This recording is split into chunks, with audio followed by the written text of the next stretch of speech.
এই পিচ্ছি, আমাদেরকে আচার দাও তো। আচ্ছা 10 টাকা কইরা। এই যে আঙ্কেল, টাকা আছে তো আপনাদের কাছে? আরে টাকা আছে বলেই তো আমি তোমার দোকান থেকে আচার কিনতে আসছি। আজকাল বাচ্চারাও কত চালাক।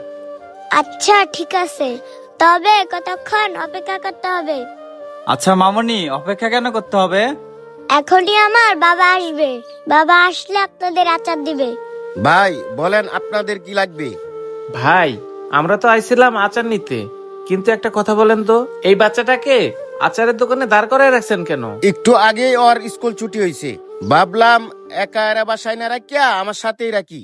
আসলে হয়েছে কি ভাই, বাচ্চাটার মা বাইসা নাই, আর একা একা ঘরে থাকতে ওর অনেক খারাপ লাগে, তাই বাচ্চাটারে আমার সাথে দোকানেই রাখি।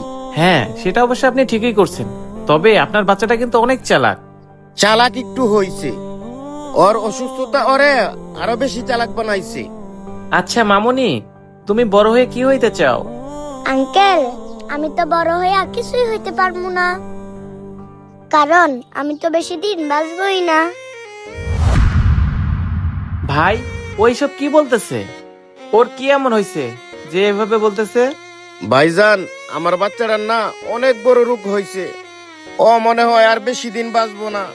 দেখেন ভাইজান, আপনি এমন করে বলবেন না, চিকিৎসা করান বাচ্চাটার, ও ঠিক হয়ে যাবে। হ্যাঁ, ডাক্তার তো বলছে চিকিৎসা করলে ঠিক হয়ে যাবে, কিন্তু এত টাকা পাবো কোথায়?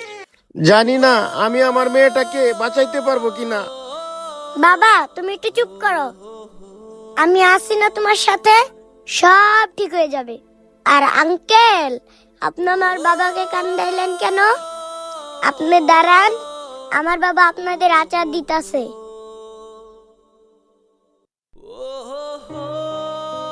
শ্রাবণ, দেখ, এই ছোট বাচ্চাটার সাথে আল্লাহ কেন যে এমন করলো। হ্যাঁ ভাইয়া, মেয়েটার বাবা অনেক গরিব। এটা অবশ্য তুই ঠিকই বলছিস, এতগুলো টাকা ওর বাবা জোগাড়ও করতে পারবে না, আর মেয়েটা চিকিৎসাও করতে পারবে না। ভাই, মন তো চাচ্ছিল আমি ওকে সাহায্য করি, কিন্তু 1-2 হাজার টাকা দিয়ে তো হবে না, লাখ লাখ টাকার ব্যাপার। সাহায্য করতে তো আমারও মন চায়, কিন্তু এতগুলো টাকা আমরা কোথা থেকে ম্যানেজ করব বল? হ্যাঁ ভাই, 2-4 হাজার টাকা হলে তো আমি দিতাম, কিন্তু ব্যাপারটা হচ্ছে লাখ টাকার। হ্যাঁ, তুই ঠিকই বলছিস, আমরা দুইজনে হয়তো বা এতগুলো টাকা দিতে পারবো না, কিন্তু আমরা সবাই মিলে দিতে পারবো। মানে ভাই, বিষয়টা তো বুঝলাম না।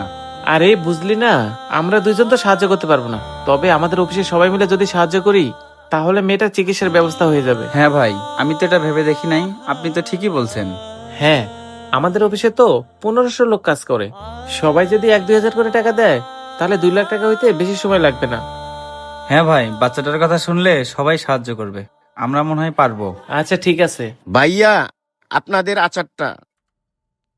ভাই, আপনি টেনশন করেন না, আমরা আছি না, আমরা আপনাকে সাহায্য করব। দেখেন ভাই, এন 1-2 হাজার টাকার ব্যাপার না, ব্যাপারটা এখানে প্রায় 2 লাখ টাকার মতো।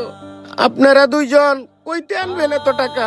দেখেন ভাই, আমাদের হয়তো বা সেই ক্ষমতা নাই যে এতগুলো টাকা আপনার হাতে দিব, কিন্তু আমরা সবাই মিলে চেষ্টা করলে এতগুলো টাকা আপনাকে দিতে পারবো। সামনেই আমাদের অফিস, আর আমাদের অফিসে প্রায় 1500 লোকের মতো কাজ করে, সবাই যদি 1000-2000 করে দেয়, তাহলে হয়তো 2 লাখ টাকা কোনো ব্যাপারই না। আর আমরা আপনাকে অবশ্যই সাহায্য করব, এই বাচ্চাটার জন্য, এই বাচ্চাটার হাসির জন্য।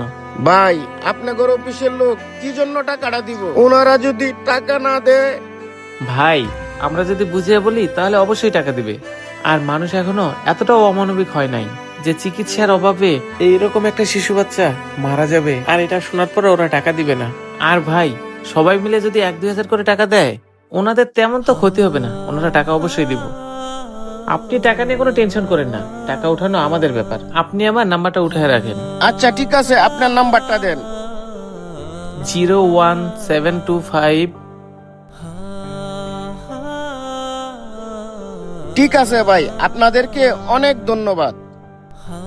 মামুনি, তুমি আর কোনো চিন্তা করো না, তুমি এখন সুস্থ হইবা, খেলাধুলাও করবা, আর বড় হয়ে তোমার মনের ইচ্ছা পূরণ করতে পারবা। Thank you uncle. ঠিক আছে ভাই, আমরা তাহলে আসি।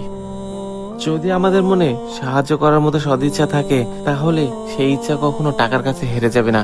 আমাদের ভিডিওটি আপনাদের কাছে কেমন লাগলো? ভালো লাগলে বেশি বেশি করে লাইক, কমেন্ট এবং শেয়ার করে দিবেন। ধন্যবাদ।